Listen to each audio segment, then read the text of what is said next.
हे रोडी, कैसे हो आप? आई होप सब कुछ सही चल रहा होगा। हम आपके लिए लेके आ चुके हैं फ्लेम एम्बर का एपिसोड नंबर 227। अगर आपने पिछले एपिसोड को नहीं देखा है तो कोई बात नहीं, हम रिकैप कर लेते हैं उसका। बेसिकली पिछले एपिसोड में हमें बहुत सारे ट्विस्ट और टर्न्स देखने को मिलते हैं। जब शुरुआत में जियान ने मूविंग द रूलर टेक्निक का इस्तेमाल करके जॉनमो के अटैक को उसके ऊपर लॉन्च कर दिया था। हालांकि इसने जॉनमो को इंजर्ड कर दिया होता है, बट 9 स्टार दूरी की स्ट्रेंथ की वजह से वो खत्म नहीं होता। वो आग बबूला होकर टूट पड़ता है जियान के ऊपर। हमें उसके कई विचित्र विचित्र अटैक देखने को मिलते हैं, जिनमें खूनी चींटियां भी शामिल थी। जब जियान भारी परेशानी में फंसता हुआ दिखाई दे रहा था, तभी म्यूइंग अपनी बॉडी का कंट्रोल उस फ्लेम स्पिरिट को दे देती है, जिसने अपीयर होके उस जॉनमो को एकदम खल्लास कर दिया था। ऐसा होने पे बुड्ढा चिंटियान हो जाता है एकदम पागल, और वो एक मिस्टीरियस फॉर्मेशन का इस्तेमाल करके एक ऐसे मिस्टीरियस रून को तैयार करता है जो होली फ्लेम की पावर को सरप्राइज करता था। वो इस चीज का इस्तेमाल करके म्यूइंग और जियान को कैप्चर करने वाला था। तभी एंट्री मारते हैं मेडिसा क्लैन के मेंबर्स। बेसिकली शेफू, स्नेकिंग और बाकी के 3 9 स्टार दोदीज होते हैं, जो ड्रैगन लेवल एलियन का रास्ता रोक के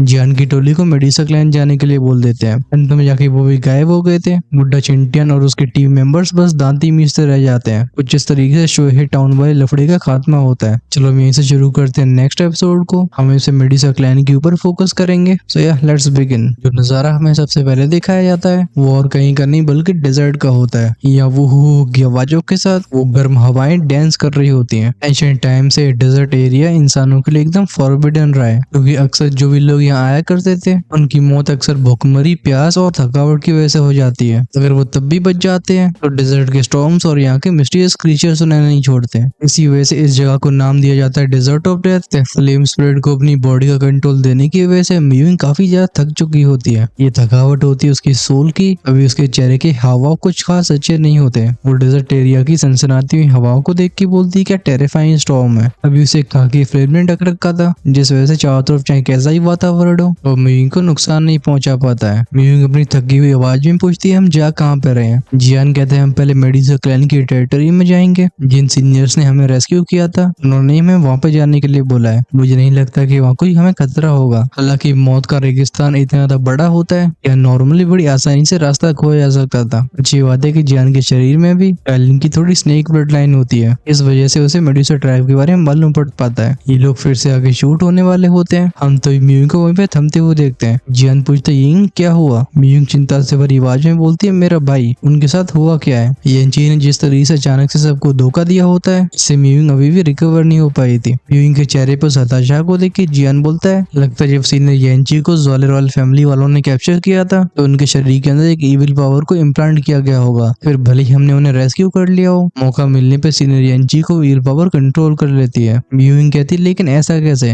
होली फ्लेम्स इविल पावर की सबसे बड़ी दुश्मन नहीं होती। जियान सहाय करके बोलता है तुम चिंता मत करो, मैं सीनियर येंची को जरूर बचाऊंगा। म्यूइंग भी जानती थी कि जियान के लिए भी बिल्कुल आसान नहीं होने वाला, इस वजह से उसकी आंखें भी डिम होती हुई दिखाई देती है। फिर वो एकदम मस्क्यूटो जैसी आवाज में कहती है अगर मेरे ब्रदर हमारी साइड भी नहीं रहते तब भी क्या तुम उनके ऊपर थोड़ी दया दिखाओगे। ये सुन के जियान बस सहाय कर सकता था। टाइलिन की ब्लड लाइन को फॉलो करते करते जियान की टोली को मेडुसा क्लैन पहुंचने में बहुत ज्यादा परेशानियों का सामना नहीं करना पड़ता। ये नजारा होता है मेडुसा क्लैन की अंडरग्राउंड क्रिस्टल पैलेस का। लगता है मेडुसा ट्राइब के हॉल में सब पहले जियान के ग्रुप का इंतजार कर रहे थे। जब जियान का ग्रुप एंटर करता है इस हॉल में, सब उन्हें काफी ध्यान से देखते हैं। शेफू जियान के ग्रुप से बैठने के लिए बोलती है। अफवाह सभी जियान के साथ शाओई, लोंगी और म्यूइंग सब थे। इस हॉल में मौजूद सभी फिगर्स को एक बार देखने पे ही जियान समझ जाता है कि इनमें सबसे कमजोर की स्ट्रेंथ भी 8 स्टार दूधी के पीक पे पहुंच चुकी है और कई 9 स्टार दूधी लेवल के पावर हाउस मौजूद है। खासकर हॉल में जैसे शांति मौजूद होती है, ये एक अजीब सी टेंशन को बना रही थी। हम इसी वर्ल्ड पे एक स्नेक एल्डर को आगे आते हुए देखते हैं। वो कहते हैं शेफू, स्नेकिंग, मैं एक चीज साफ बोलना चाहूंगा, क्या सच में हमारी मेडुसा क्लैन को बस इस लड़के के लिए इतना बड़ा रिस्क लेना चाहिए। हमारी ज़्वाले रॉयल फैमिली के खिलाफ दुश्मनी हो तब भी क्या ये निर्णय सही था। शेफू के पास ही सीट में बैठे स्नेकिंग बोलते हैं इतने टाइम के बाद हमें क्वीन मिली है जिसके अंडर हम एकजुट हो सकते हैं, लेकिन तब भी तुम चारों कोऑपरेट नहीं कर रहे हो। वो स्नेक एल्डर हम करके बोलता है मुझे क्वीन के नाम पे प्रेशराइज करने की आवश्यकता नहीं है। भले उसने हमारे 10 करोड़ हेवन सॉलरी पाइथन एंसेस्टर की ब्लड लाइन को हासिल किया हो, लेकिन वो अब भी एक आउटसाइडर है। वो हमसे कैसे कंपेयर कर सकती है। ये सुन के स्नेकिंग की आंखें कोल्ड हो जाती हैं। वो बोलती है मोबाइल, तुम्हें चीजों को ज्यादा पुश नहीं करना चाहिए। अगर हमारी क्वीन नहीं होती तो तुम अभी तक 1000 बार मर चुके होते। लेकिन लगता है वो बुड्ढा मोबाइल अभी मानने के लिए तैयार नहीं था। वो कहते हैं हम चारों क्वीन मेडुसा के रूल को बिल्कुल मानने के लिए तैयार नहीं है। जहाँ तक बात रही इन इंसानों की, इन चारों को ज़्वाले रॉयल फैमिली के हवाले कर देना चाहिए, क्योंकि अगर वो सच में वॉर को लॉन्च कर देते हैं तो हमारे क्लैन का टिकना बहुत मुश्किल है। आखिरकार अब उनके पास बस एक दूषण एक्सपर्ट नहीं है। ये बुड्ढा मोबाइल लीडर होता है ब्लैक स्नेक ट्राइब का और उसकी स्ट्रेंथ होती है 3 रैंक 9 स्टार दोदी की। तभी हम हॉल में एक लड़की को खड़े होते हुए देखते हैं। इसका वो 3 रंगों वाला और इसे अलग बना रहा था। वो कहती सिस्टर काइलिन एक आउटसाइडर नहीं है। इसे ध्यान से देखने पे मालूम पड़ता है कि लड़की और कोई नहीं बल्कि वही 3 कलर्ड मिस्टीरियस पीपल वाले लड़के थे। लोगों को एक दूसरे से डिसएग्री करते हुए देख पहली शेफ अपना मुंह खोलती है। वो कहती है तुम लोगों का बहुत हो गया, शाओचिंग जाओ इसे ले जाओ। तुरंत ही शाओचिंग आगे आती है और उस बच्चे को अपने साथ ले जाती है। मोबाइल को इग्नोर करती हुए शेफू मुड़ती है जियान की तरफ। वो कहती है इंसानी लड़के क्योंकि ये सब तुम्हारी वजह से किया गया है तो ये तुम्हें रिजॉल्व करना चाहिए। जियान को रेस्क्यू करने के लिए बस वही 5 लोग गए थे जो क्वीन मेडुसा को स्ट्रांगली सपोर्ट करते हैं, लेकिन बची हुई 8 ट्राइब्स में ऐसे 4 लीडर्स अब भी रियलिटी को स्वीकार करने के लिए तैयार नहीं है। शेफू की बात को सुनकर जियान अपनी सीट से खड़ा होता है। वो हाथ कब करके बोलता है मैं समझ गया। उसके साथ लोंगी भी खड़े हुए थे। उनकी पैनी आंखें देख रही होती हैं सभी को। अगर किसी ने भी जियान के खिलाफ एक्शन लिया तो वो तुरंत ही हमला कर देंगे। जब मोबाइल जियान को खड़े होते हुए देखता है वो बोलता है तो तू वही इंसान है जिसके बारे में क्वीन हमेशा बोलती है। तू एक कमजोर मिड स्टेज 7 स्टार दोदी, लेकिन मुझे तेरा ऑरा काफी अजीब सा लग रहा है। इस बुड्ढे को बार बार उंगली करते हुए देख जियान का भी दिमाग घूमने लगा था। वो कहता है मैं जहाँ जाता हूँ मुसीबत पीछे आती है। ये कह के उसने अपनी आंखें बंद करी थी। अगली मोटे बूम की आवाज के साथ हम उसकी बॉडी में से एक 9 कलर्ड ऑरे को इरप्ट होते हुए देखते हैं। ये अपने साथ लाता है ओवरवेलमिंग प्रेशर। इस प्रेशर के सामने मोबाइल का चेहरा तुरंत ही शॉक से भर गया था।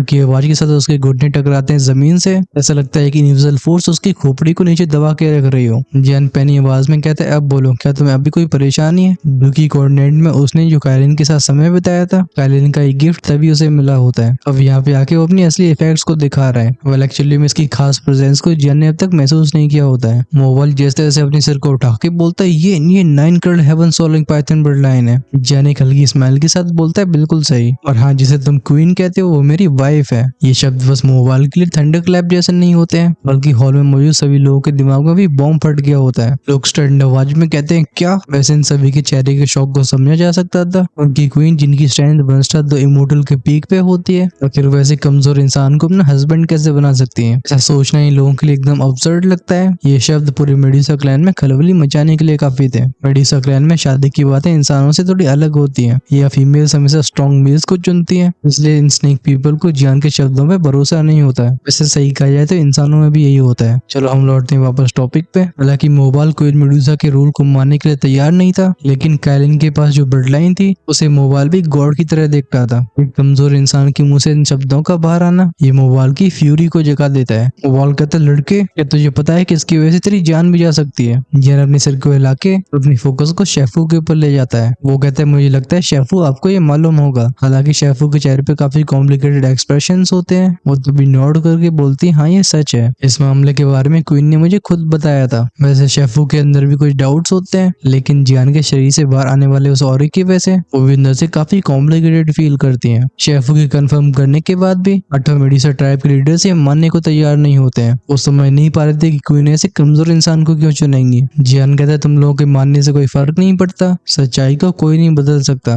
ये कहते कहते वो सारी मेडुसा क्लैन की पावर हाउस को देख रहा था, लेकिन तभी हम उसे एक जगह पे रुकते हुए देखते हैं। उसकी नजरें जाती हैं म्यूइंग के ऊपर। वो काफी पहले जान गया था कि लड़की उसके लिए फीलिंग्स को रखती है। वो भले ही अपने आप को बहुत ज्यादा दूध का धुला न समझता हो, लेकिन वो तब भी म्यूइंग के अफेक्शन को अच्छे से सेंस कर पाता है। जियान चाहता था कि उसकी सच्चाई बताने की वजह से म्यूइंग अपने विचारों को बदल दे। अभी उस लड़की के चेहरे को देख के ऐसा लग रहा होता है जैसे उसके सिर पे लगातार बिजलियां गिर रही हो। वो खुद से कंटिन्यूअसली बोलती है क्यों वाइफ? हम उसकी बॉडी को ट्रेम्बल होते हुए देखते हैं। वो जियान से कहती है जियान तुम्हारे पास फैमिली है। होली फ्लेम से एक इंसान बनने के बाद वो पहली बार इंसानों के बीच में जीने के लिए आई थी, और अब उसे कोई ऐसा भी मिल गया था जिसे वो पसंद करती हो। लेकिन अब सच्चाई ने उसके गाल पे ऐसा तमाचा मारा था जिससे रिकवर होने म्यूइंग को परेशानी होती है। म्यूइंग के चेहरे को पिल होती हुई देख जियान बोलता है सॉरी, मुझे तुम्हें पहले ही बता देना चाहिए था, लेकिन उसका सही मौका मुझे कभी नहीं मिला। म्यूइंग शौक से बाहर आते बोलती है सॉरी काफी है। उसकी आंखें लाल होने लगती हैं, उसकी आंखों से आंसू बहने लगते हैं और उसकी आवाज फटने लगी थी। वो कहती तुम एक फैमिली मैन हो और मैं तब इतने सालों से ये सब करती आ रही हूँ। ये देखिए जियान अपने सिर को हिलाता है। वो जानता था कि उसके शब्द म्यूइंग को चोट पहुंचाएंगे, लेकिन चीजों को जितना ज्यादा खींचा जाता अंत और भी खराब होता। जब म्यूइंग को इतने सारे दुख लगातार फेस करने पड़ते हैं, अब वो सॉरफुली हंसना शुरू कर देती है। वो कहती है जोक ये सच में एक मजाक था। वो जिस जगह पे खड़ी हुई थी अगली पल वहां 3 आंसुओं की बूंदें रह जाती हैं और म्यूइंग का फिगर वहां से गायब हो गया था। अपने भाई को खो देने के बाद उसके पास वो जियान ही था जिसके ऊपर वो रिलाई कर सकते थे, लेकिन अब वो भरोसा भी नहीं रहा। लिटली भी जानता था कि म्यूइंग अभी कितनी अनस्टेबल है। वो बोलता है बिग ब्रदर मैं उसे देखने के लिए जाता हूँ। फिर वो भी रे ऑफ लाइट में बदल जाता है। ये देख के लोंगी अपने सिर को हिला सकते थे। वो कहते हैं मैं भरोसा नहीं कर पा रहा हूँ कि तुम कितनी जल्दी परेशानियों में फंस जाते हो। जियान के चेहरे पे कमजोर सी स्माइल होती है। वो हल्की आवाज में कहता है उम्मीद करता हूँ वो सही होगी। फाइनली वो मुड़ता है शेफू की तरफ। जियान पूछता है शेफू आपने मुझे क्यों बचाया, क्योंकि इन ट्राइब लीडर्स को चीजें मालूम पड़ गई थी। भले वो इसे स्वीकार न करना चाहते हो, लेकिन ये अपने अपने दिलों में समझ चुके होते हैं कि मोस्ट लाइकली जियान सच कह रहा है। और इसका सीधा मतलब ये कि उन्हें जियान की रेस्पेक्ट करनी होगी, स्पेशली उसके पास जो 9 कैरेट हेवन सोलिंग पाइथन की ब्लड लाइन होती है। ये उसे और इंसानों से अलग बनाती थी। शेफू को सोच के बोलती है ये सब क्वीन की वजह से शुरू हुआ। मुझे याद है जब क्वीन ज्वालिंग कॉन्टिनेंट में अपीयर हुई थी, उनकी 9 carat heaven swallowing blood line की वजह से वाले रॉयल फैमिली उनके पीछे पड़ जाती है। लेकिन तभी मेरा पास से गुजरना हुआ और मुझे उनसे ब्लड लाइन कनेक्शन फील हुआ। हमने उन्हें मेडुसा क्लैन के एक्सपर्ट से बचाया था। तब क्वीन इतनी स्ट्रांग नहीं थी, लेकिन जब वो क्लैन में लौटी उनका टैलेंट अपने आप ही दिखाई देने लगा, मतलब चमकने लगा। जब मेडुसा क्लैन कई सालों से बटा हुआ था, लेकिन मुझे क्वीन के अंदर कुछ ऐसा फील हुआ था जिसकी वजह से मैंने सबके ओपिनियंस को अनदेखा करके उन्हें एंसेस्ट्रल हॉल में भेजने का डिसीजन लिया। अंत में क्वीन ने भी हमें डिसअपॉइंट नहीं किया था। इवेंचुअली उन्हें 10 carat heaven soling python blood line मिल जाती है, जिससे उनकी स्ट्रेंथ 1 स्टार दोशियान के पीक पे चली जाती है। लेकिन हाल ही में मुझे क्वीन जैसा एक और ऑरा सेंस हुआ था। वो और कोई नहीं बल्कि तुम थे। लगता है तुम्हें क्वीन ने भी सेंस कर लिया था, इसलिए उन्हें चैन नहीं मिलता। वही कह के कि तुम डेंजर में हो। सीधा क्लैन की जिम्मेदारियों को मुझे देख के शोहे टाउन की तरफ चली गई थी। हमने भी उनका पीछा करने की कोशिश करी, लेकिन बीच में ही हमने उनका ट्रैक खो दिया। इस वजह से हमारी अगली उम्मीद तुम हो। आखिरकार तुम्हारे पास भी क्वीन का ऑरा है, जिसे हो सकता है हम उन्हें ढूंढ सके। जब शेफू की बातों को सारे क्लैन मेंबर समझते हैं, इन सबके चेहरों पर रिलीफ से भरी स्माइल आती है। वो रियलाइज करते हैं कि जियान का मौजूद होना उनके क्वीन को ढूंढने में और हेल्प करेगा, खासकर जब सभी जियान के फैमिलियर ऑरे को सेंस कर पा रहे हैं। जो मिलता है क्वीन से अभी जियान की बहुत से कुड़ गई होती है। वो कहता है डैम, चीजें इतनी कॉम्प्लिकेटेड हो जाएंगी मैंने सोचा नहीं था। उसके चेहरे पे चिंता को देख के शेफू से दिलासा देती है। वो कहती है डोंट वरी। वो इनकी स्ट्रेंथ को देखते हुए जॉन सेंटिन में शायद ही कोई ऐसा होगा जो उनके सामने खतरा बन पाए। वो इन जल्दी ही वापस आती होंगी। भले ही सुन के जियान ऊपर ऊपर से नोट कर देता है, लेकिन अंदर से उसे काफी अनईजी फीलिंग आ रही थी। उसे ऐसा लग रहा था कुछ गलत हो रहा है। शेफू स्नेक किंग से बोलती है स्नेक किंग जब जियान को रिकवर करने के लिए ले जाओ। जब उसकी चोटें सही हो जाएंगी और क्वीन भी वापस आ जाएंगी तो समय आएगा ज्वाले रॉयल फैमिली से डिसाइसिव बैटल का। स्नेक किंग जियान से बाहर का इशारा करते हुए बोलते हैं ब्रदर जियान प्लीज। अपने भारी दिल को लेकर जियान फॉलो करता है स्नेक किंग को। उसके लिए भी अपनी शरीर की चोटों को सही करना बहुत जरूरी होता है, क्योंकि जो शो है टाउन में हुआ वो तो बस ट्रेलर था, असली पिक्चर करना तो ये बाकी था और उसे तैयार रहना होगा। काफी जल्दी जियान को ऐसी जगह मिल जाती है जहाँ वो आसानी से रिकूपरेट कर सकता था। हाल ही में हुए सैक कॉम्पिटिशन की वजह से जियान को दर्द भरी कमजोरियां मालूम पड़ी है, जो उसे भविष्य में और भी ज्यादा दर्द देने वाली थी। वो हाथ क्लेंच करके बोलता है डैम, मुझे और पावर चाहिए। मेरी अभी स्ट्रेंथ बस 7 स्टार दोदी के मिड स्टेज पे है और जिस लेवल के अपोनेंट्स मेरे सामने आ रहे हैं ये काफी नहीं है। अगर शाओई, लोंगी, म्यूइंग और मेडुसा क्लैन के स्ट्रॉन्ग एक्सपर्ट्स उसकी हेल्प करने के लिए नहीं आते तो जियान की चटनी बन जाती। हालांकि वो ये भी जानता था कि जल्दबाजी करना भी एक सही रास्ता नहीं है। वो खुद से कहता है चलो मैं पहले अपनी चोटों पर ध्यान देता हूँ। एक के बाद एक मेडिसिन पीस उसकी स्टोरिंग से बाहर आती है और उन्हें जियान सीधा गटकता जा रहा था। जब ये पोटेंट पावर उसके शरीर में फैलती है, काफी कम समय में उसके चेहरे की वो रंग वापस लौट आते हैं। हालांकि इस बैटल में जियान भी कम इंजर्ड नहीं हुआ था। अच्छी बात है कि वो एक एल्केमिस्ट भी होता है। रिकवरी तो हो नहीं थी तभी उसके राइट हैंड में सोलिटर टेलिस्मैन था, उसमें से सोलिटर लॉर्ड बाहर आते हैं। वो जियान से कहते हैं लड़के तो सच में रेजिलिएंट है, मतलब हार न मानने वाला जुझारू। जियान सोलिटर लॉर्ड को ग्रीट करता है। सोलिटर लॉर्ड बोलते हैं पिछली कई बैटल्स की वजह से तुम ब्रेक थ्रू के काफी करीब पहुंच चुके हो, लेकिन तभी इस ब्रेक थ्रू से तुम्हारी स्ट्रेंथ में कोई बहुत बड़ा बदलाव नहीं आएगा।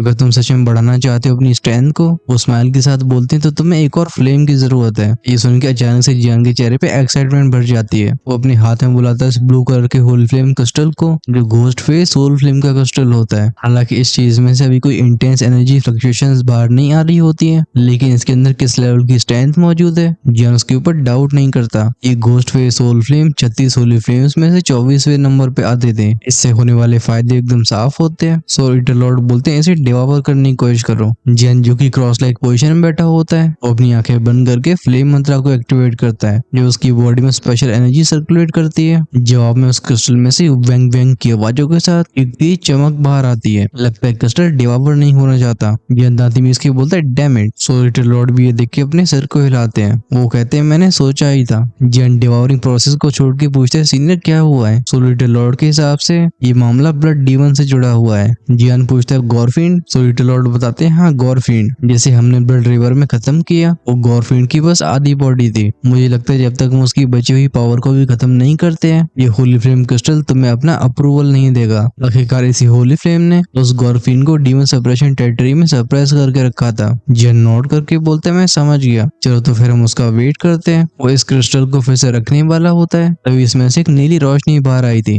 जो चली जाती है जियान के दिमाग में। अपनी फायर हार्ट टियानिन से भी पावरफुल ऑरे को सेंस करके जियान की भौहें से घुट जाती है। अभी सोलिटर लॉर्ड के चेहरे पे खुशी दिखाई दे रही थी। वो कहते हैं बहुत अच्छे लड़के, मैंने सोचा नहीं था कि गॉरफिन की बस आधी पावर को एलिमिनेट करने से तुझे होली फ्लेम क्रिस्टल का कुछ अप्रूवल मिल जाएगा। भले ही तू इसे डिवावर न कर सकता हो लेकिन तब भी इसकी पावर इस्तेमाल करी जा सकती है। जियान पूछते हैं सच। सोलिटर लॉर्ड बोलते हैं मुझ। जियान उम्मीद से भरी आवाज में कहता है इंटरेस्टिंग। दुखी कॉन्टिनेंट में उसका सबसे बड़ा वेपन था हेवली फ्लेम्स को मर्ज करना, जिससे एंग्री बुद्ध लोटस बनता था। लेकिन दूधी कॉन्टिनेंट में आने के बाद उसकी हेवली फ्लेम्स इतनी पावरफुल नहीं रह गई हैं जो उसके ओपोनेंट्स का आसानी से खात्मा कर सके। हाउएवर क्योंकि वो दो होली फ्लेम्स को इस्तेमाल कर सकता है उसके दिमाग में इन्हें मर्ज करने का आइडिया आता है। अगर वो ऐसा करने में सफल रहा तो क्रिएट होने वाली पावर ये सच में माइंड ब्लोइंग होगी। इस होली फ्लेम क्रिस्टल को रखने के बाद जियान रिस्पेक्टफुल आवाज में कहता है सीनियर मेरे पास एक रिक्वेस्ट है। ऐसा लगता है सोलिटर लॉर्ड ने समझ लिया था कि जियान क्या पूछने वाला है। वो नोट करते हैं। जियान कहते हैं मुझे यांची को बचाना है। सोलिटर लॉर्ड की आवाज थोड़ी सीरियस होती है। वो कुछ समय तक शांत रहने के बाद बोलते हैं बच्चे तुम्हें इसके बारे में ध्यान से सोचना होगा। यांची खुद एक होली फ्लेम है और उसका भी इविल रेस के द्वारा कंट्रोल होना ये बताता है कि पर्दे के पीछे काफी पेचीदा चीजें चल रही हैं जिनके बारे में हमें कानूकान आइडिया नहीं है। और तो और मैं सेंस कर पा रहा हूँ कि अभी ज़ोले रॉयल फैमिली के पास ऐसी पावर मौजूद है जो मुझे भी अनसेटलिंग फील करवाती है। जियान के एक्सप्रेशन भी सोलम होते हैं। वो कहते हैं लेकिन मैं म्यूइंग को प्रॉमिस कर चुका हूँ कि मैं सीनियर यांची को जरूर बचाऊंगा। मैं अपने शब्दों को रखना चाहता हूँ। म्यूइंग के बारे में सुन के सोलिटर लॉर्ड के चेहरे पे स्माइल आ जाती है। वो कहते हैं वो लड़की हाँ वो खराब नहीं है और क्योंकि वो भी एक होली फ्लेम है तुम उसे एक्सेप्ट कर सकते हो। सुन के जियान के तुरंत ही पसीने छूट जाते हैं। वो कहते हैं सीनियर कैसी बात कर रहे हो, मैं कहा दो बीवियों को हस्बैंड, अगर मेरी वाइफ ने सुन लिया तो वो मेरी बैंड बजा देंगे। जियान उस पिक्चर को इमेजिन भी नहीं कर पाता जब जूनर और कायलिन दोनों तरफ से उसकी कुटाई कर रही होंगी। जहाँ पे जूनर हमेशा जेंटल और स्वीट दिखती है उसका एंशिएंट क्लैन में स्टेटस बताता है कि वो बिल्कुल सिंपल नहीं है। और कायलिन को तो हम सभी जानते हैं, वो इनफेमस क्वीन मेड्यूसा जो कुछ भी करने से डरने नहीं वाली। सो लिटिल लॉर्ड हंस के बोलते हैं चिंता मत करो, हालांकि ज़ोले रॉयल फैमिली के खिलाफ युद्ध लड़ना आसान नहीं होगा, मैं तुम्हारे साथ खड़ा हूँ, लेकिन ये सब खत्म होने के बाद तुम्हें मेरे साथ गोस्ट वर्ल्ड चलना होगा। जियान स्माइल के साथ बोलता है डील। सो लिटिल लॉर्ड उसे एडवाइस देते हैं। वो कहते हैं अब हमें बस राइट मोमेंट का इंतजार करना है। मुझे लगता है ज़ोले रॉयल फैमिली अपनी आखिरी पत्तों को भी खोलने वाली है और तुम्हें उस समय तैयार रहना होगा। तुम तब तक उन चीजों को इकट्ठा करो जिनसे होली फ्लेम डिवाओ करी जा सके।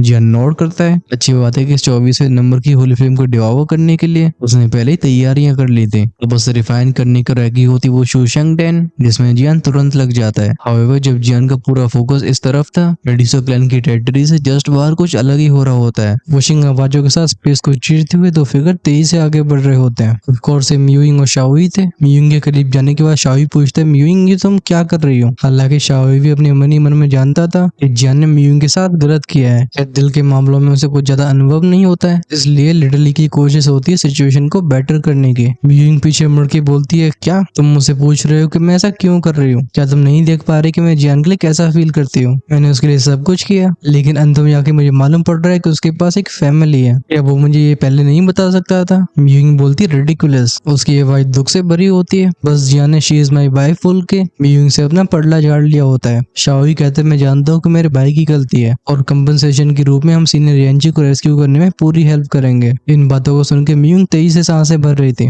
वो कहती है जाओ, मुझे तुम्हारी कोई जरूरत नहीं है। और उस जियान से ही बोलना कि आज से मैं म्यूइंग उसे कोई वास्ता नहीं रखूंगी। जहाँ तक बात रही मेरे भाई का मैटर, इसे मैं खुद हैंडल कर लूंगी। खुद के मुंह से बाहर आए शब्द उसे खुद परेशान कर रहे थे। फिर शुआ शुआ की आवाजों के साथ हम उसकी बॉडी में से फ्लेम्स को इरप्ट होते हुए देखते हैं। अचानक से उसकी स्पीड बढ़ जाती है और वो लिटली को पीछे छोड़ जाती है। अभी म्यूइंग की स्पीड इतनी तेज थी कि उसके सामने का स्पेस भी डिस्टॉर्ट होता हुआ दिखाई देता है, जैसे हवा उसके सामने आने से कांप रही हो। लेकिन अगर उसके रास्ते में पीछे देखा जाए तो जगह जगह पे आंसू मिलेंगे। उसका दिमाग भरता जाता है जियान की बातों से। इवेंचुअली वो एक खाली सी जगह पे रुक जाती है। इस समय वो एकदम अटरली हेल्पलेस फील कर रही थी। अब उसके पास सहारा लेने को कोई नहीं होता है। म्यूइंग आसमानी तरफ देख के बोलती है ब्रदर मैं एक्सेप्ट नहीं कर सकती। जियान वो पहला इंसान था जिसे मैंने पसंद किया, लेकिन उसके पास पहले एक फैमिली है, भले मैं उसे कितना भी चाहती हूँ लेकिन मैं उसके परिवार को बर्बाद नहीं कर सकती। लेकिन तभी मुझे दिल में इतना दर्द क्यों महसूस हो रहा है? जियान इतना अमेजिंग है, नहीं मैं इसे स्वीकार नहीं कर सकती हूँ। मेरा दिल ये बहुत तेजी से दुख रहा है। उससे बड़बड़ाते हुए म्यूइंग रियलाइज नहीं कर पाती कि वो न जाने कब इस डेजर्ट ऑफ डेथ के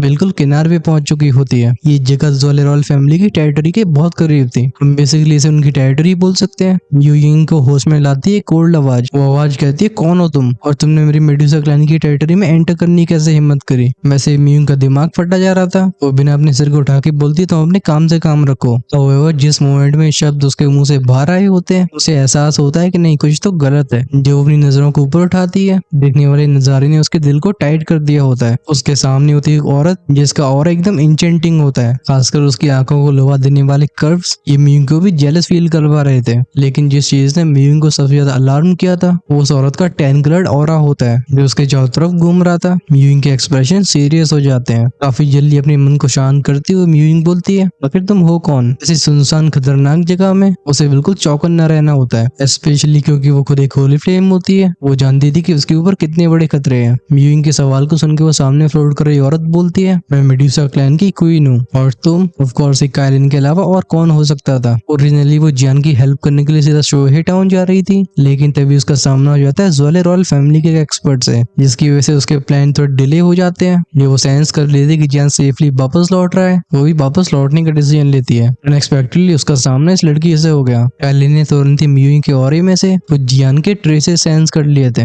मतलब निशान। वो भी इस लड़की के बारे में काफी क्यूरियस हो जाती है। वहीं पे जब म्यूइंग के कानों में वो शब्द गए थे उसका हार्ट एकदम ट्रेम्बल हो गया था। वो मनी मन में कहती, क्या ये वही वाइफ है जिसके बारे में जियान बात कर रहा था? Peak 1 star 2 immortal. यहाँ तक सोचते सोचते उसकी आंखें भर जाती एकदम डिटर्मिनेशन से। वो कहती है, तो क्या हुआ? फश की आवाज के साथ हम होली फ्लेम मोरे को इरप्ट होते हुए देखते हैं। इस फ्लेम की पावर को स्पेस भी नहीं झेल पाता। म्यूइंग का ऑरा इसी मोमेंट में ट्रांसफॉर्म होता है। हम उसके बालों को नीला होते हुए देखते हैं। म्यूइंग की बॉडी से होली फ्लेम की यूनिक ऑरे और उसकी स्ट्रेंथ को सेंस करके कायलिन बोलती, ओ होली फ्लेम की पावर और एक late stage 1 star 2 immortal. Kylian ने जानबूझकर अपनी पहचान इसलिए बताई होती है क्योंकि वो जानती थी कि म्यूइंग और जियान कनेक्टेड है, लेकिन उसने सोचा नहीं था कि लड़की इतनी जल्दी इमोशनल हो जाएगी। वो अज़र म्यूइंग कोल्ड आवाज में कहती, वाह क्वीन मेडुसा, चलो आज मैं तुम्हारी स्ट्रेंथ को टेस्ट करती हूँ। ये कहती उसका फिक्र डिस्टॉर्ट होता है और वो कायलिन की तरफ चली गई थी। ये देखिए कायलिन कहती, रुको, क्या तुम जियान के सेक्ट से? लेकिन इससे पहले वो और कुछ बोल पाती, उसे उन अज़र फ्लेम से बचना पड़ता है। कायलिन के साइड का स्पेस डिस्टॉर्ट होता है और वो दूसरी तरफ अपीयर होती है। म्यूइंग गुस्से से भरी आवाज में कहती, उस जियान का नाम मत लो मेरे सामने। फाइनली कायलिन की वॉइस से उठ जाती है। वो कहती, अगर ऐसी बात है तो चलो मैं भी होल्ड बैक नहीं करूंगी। बूम बूम बूम की साउंड के साथ उसका ऑरा शॉक वेव्स बनाने लगता है। ये होती है टैन कलर्ड ऑरे वाली रिपल्स। इसी के साथ इन दोनों में बैटल शुरू हो जाती है। क्योंकि होली फ्लेम का काम होता है पॉइजन को सप्रेस करना, इसलिए कायलिन से थोड़ी स्ट्रेंथ कम होने के बाद भी दोनों ही बराबरी पे होती हैं। जब यहाँ इन दोनों के बीच की हाथापाई चल रही होती है, इस जगह से थोड़ी दूरी पर ज़ोले रॉयल फैमिली की टेरिटरी में हम एक फिगर को उठते हुए देखते हैं। ये और कोई नहीं बल्कि येंची था या थे, जी कहते हैं माइकिंग। हमारे ज़ोलिन सिटी के नॉर्थ में व्यू मौत के रेगिस्तान के करीब पड़ता है। मैं वहां से होली फ्लेम के ऑरे को सेंस कर पा रहा हूँ और साथ में मैंने सेंस करी है ten coloured heaven soling python की बट लाइन। और ये होली फ्लेम ऑरा ये म्यूइंग के ऑरे से मिलता है। फाइनली अपने थ्रोन पे बैठा किंग सोलिंग अपने चेहरे पे एक सिनिस्टर स्माइल लेके आता है। वो कहते हैं, आखिरकार हमें अपना मौका मिल गया। येंची ज़ोनकेंग, चलो। वो इन दोनों 2 इमोर्टल पावर हाउसेस को लेके कायलिन की लोकेशन की तरफ जाने लगता है। किंग सोलिंग जानता था कि अगर उसे होली फ्लेम डिवावर करनी है तो उसे जरूरत होगी ten coloured heaven soling python की बट लाइन की, और ये दोनों को एक साथ हासिल करने की गोल्डन अपॉर्चुनिटी होती है। अब येंची ऑलरेडी अपनी स्ट्रेंथ को 1 स्टार 2 इमोर्टल के लेट स्टेज तक पहुंच जा चुके थे। किंग ज़ोलिंग की स्ट्रेंथ भी होती है 1 स्टार 2 इमोर्टल के पीक पे।